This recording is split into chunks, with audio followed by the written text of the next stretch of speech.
Hey yo, what's going on everybody? It's Adrian. It's been a while on here since I made a video, but this one should be fun. It's the post preseason prediction for the entire depth chart, all 53 players, plus I put the practice squad guys on here, so we'll talk about it. But without further ado, let's get right into this. And we're of course going to start at quarterback. So Daniel Jones, obviously he's going to be the starter. And then I do have Drew Lock and Tommy DeVito both making the team. Drew Lock got hurt. He missed most of preseason, and he didn't look too good beforehand. But he's got a lot of guaranteed money, so he's going to be on the team. And Tommy DeVito, I think, is making the team. They could cut him. I'd be a little surprised. But I think they need that insurance. Daniel Jones is injury prone. Drew Lock is injured already, and he hasn't. I think he just came back to practice before the third preseason game. I think Tommy's making the team. He could get cut, but we really do risk losing him if we cut him because I don't think he's going to make it to the practice squad. So I got those three making it at quarterback. For running back, I got four guys. We got Devin Singletary. He's going to be the starting back. Eric Gray's looked really good in the preseason, so he's going to be the main backup. Tyrone Tracy, the rookie, he's going to be coming in as well. He's looked good in the preseason, although he did get hurt, but he should be good. And then Dante Turbo Miller is the question mark. He could be a practice squad guy, cut candidate, but right now I do have him making the team. He just looks very. He looks like a guy that could make a difference if we throw him in there every now and then on offense. And honestly, somebody could have seen what he can do, and he might not make it to the practice squad if we cut him. So I got Turbo Miller making the team. And right now I do have Joshua Kelly and Lorenzo Lingard being cut. Lingard being from, I believe, the CFL. And Josh Kelly used to be on the Chargers. He's started quite a few games, but he just hasn't really made an impact on in the preseason. So I think he's getting chopped. Next, we got wide receiver. There are a couple battles here at wide receiver. You do have the obvious ones. Malik Neighbors is making the team. He's going to be a beast. Darius Slayton and Jalen Hyatt are battling for the deep threat duties. They're both going to make the team. And then Wandale coming out of the slot for the fourth guy.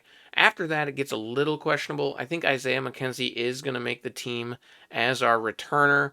Gunnar Ashlevsky, he got hurt, so I think that makes it relatively easy path for McKenzie to make the team. And then I do think a sixth receiver is going to make the team. The question is who it's going to be. I do have Miles Boykin making the team. I think he's got a lot of special teams. He can be a solid gunner.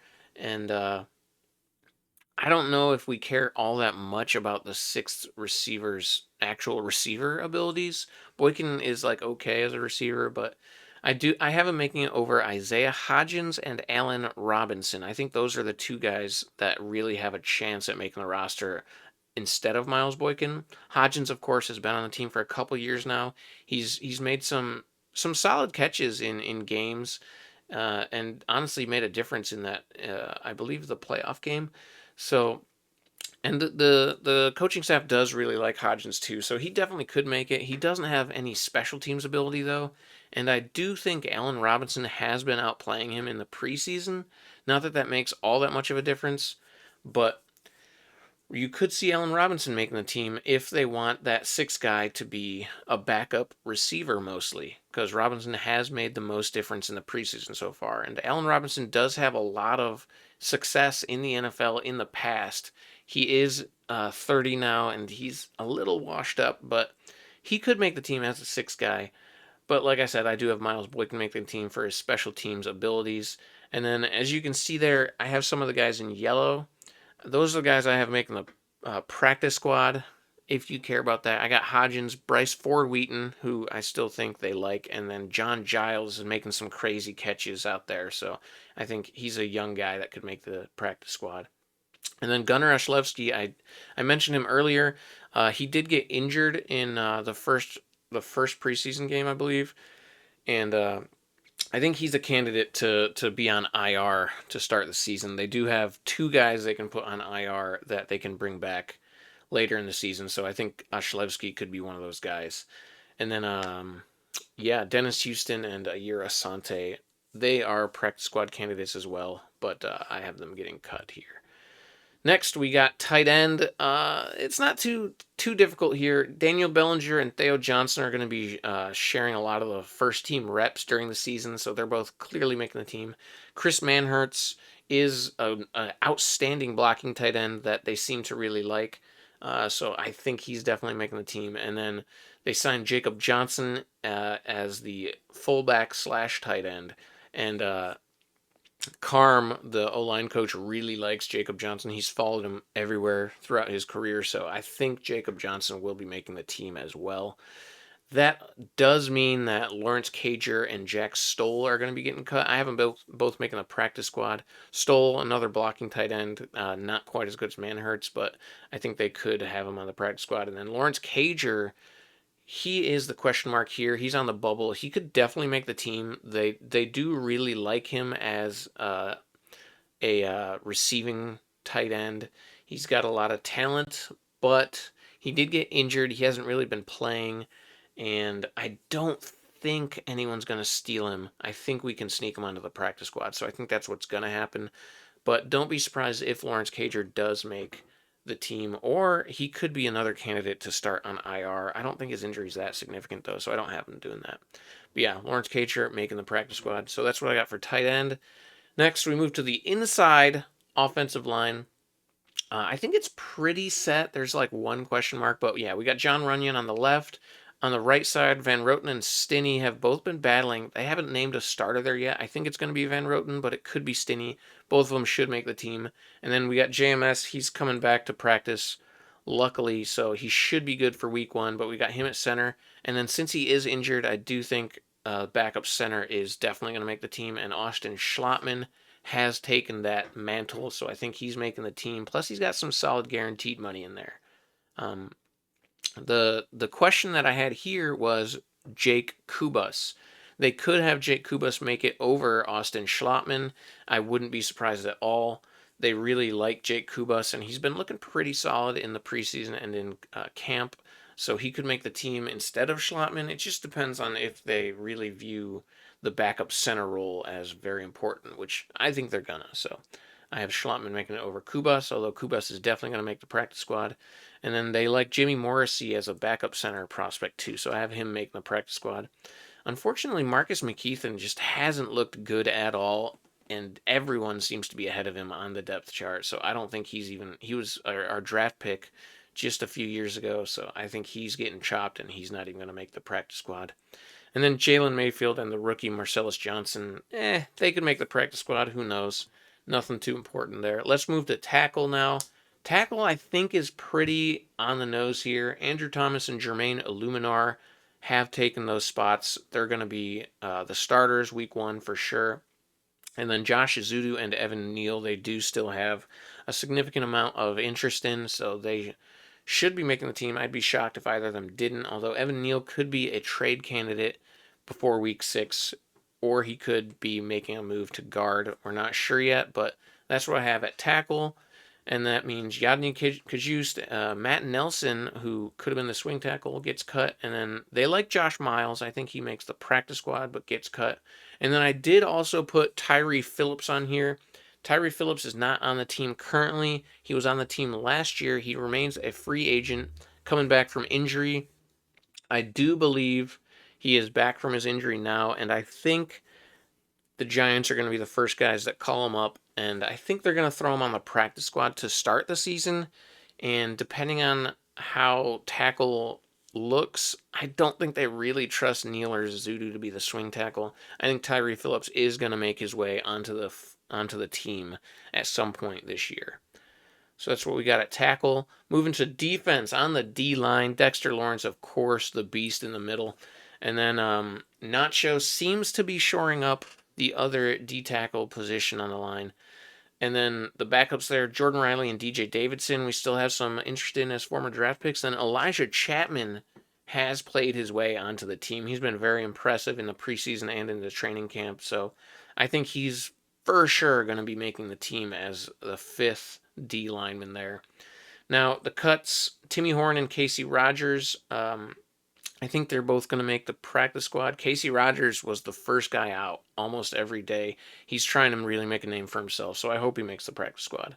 Kyler Baugh probably getting cut, and then Ryder Anderson. He looked really good in training camp and in the first preseason game, but unfortunately he did go down with injury. He's on IR right now. I believe he is going to be the second person. I talked about Gunnar Olszewski earlier. I think Anderson is going to be the second guy that we put on IR that can come back. So Ryder Anderson on IR, but yeah, that's what I got for D line. Next, moving to the edge. This one seems pretty easy. Thibodeaux and Burns are the starters. Azeez is the main guy the off the off the bench, although he hasn't looked very good for some reason so far in training camp and in preseason. And then Boogie Basham seems to have beaten everybody else out for that fourth spot on the edge position. That means Tamon Fox, the rookie OV, and Benton Whitley will all be cut in my prediction. I have Tamon Fox making the practice squad currently, although all three of them could make the practice squad. They do like these guys. It's just, I don't know if they're all going to make the team. And honestly, other people could be looking at these guys too if they do get cut. So we'll see what happens with those guys. But yeah, I'm pretty solid on those four as the edge rushers for the 53-man roster.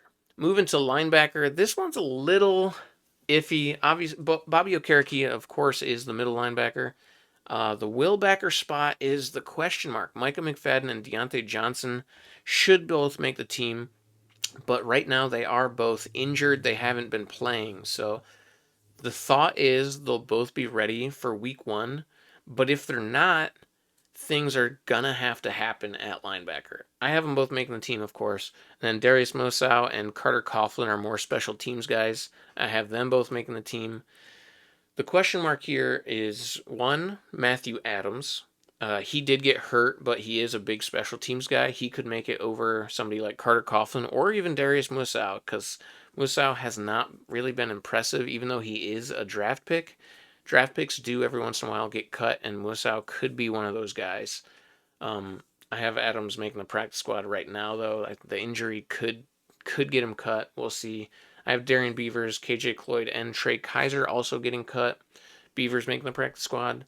We could see one of them making the team because of the McFadden and Deontay Johnson injuries, but this is a position where I do think, depending on, like I said, depending on McFadden and Johnson, depending on their injuries, this could be a spot that we see the Giants add a player after the cutdowns of other teams. Definitely could see that happen here.